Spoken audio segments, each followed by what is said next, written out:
El deporte al que ustedes van a competir es una oportunidad extraordinaria de desarrollo físico. Gracias al deporte ustedes van a desarrollar mejor su cuerpo y van a desarrollar sus facultades intelectuales. El deporte es una escuela de democracia. Oigan bien, el deporte debe ser una escuela de convivencia. El deporte debe ser una forma de mejorarnos la vida como ciudadanos. Los que no ganan tienen que aprender que en la vida uno no siempre gana. Lo importante es competir, esforzarse y respetar las reglas. Que ustedes salgan de estas competencias mejores ciudadanos.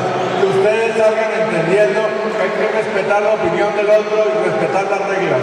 Eso es lo que queremos con estos juegos. Por eso les deseamos los mejores éxitos. Estamos seguros de que van a ser juegos inolvidables para todos ustedes.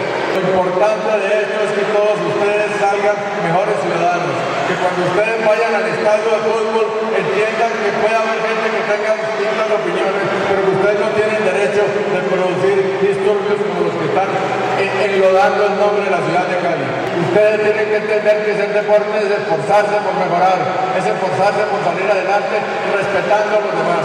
De modo que les deseo muchísimos éxitos. Que vivan los juegos, que vivan todos ustedes, que viva Cali.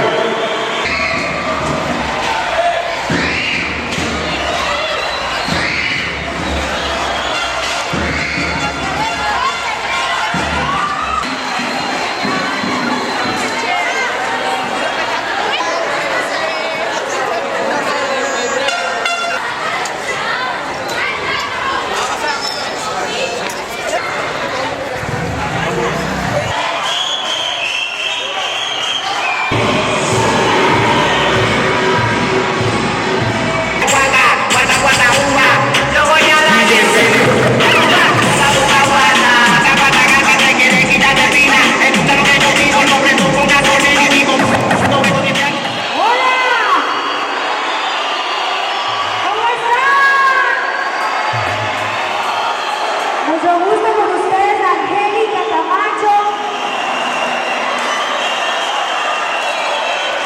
Hoy inician las justas limpias, donde ustedes, los deportistas que están mostrándose hoy, van a ser nuestros grandes deportistas del mañana. Serán quienes mañana están sudando la camiseta por nuestro municipio, por Cali y luego por nuestro departamento. Los invitamos a que se vivan los mejores juegos intercolegiados como va a ser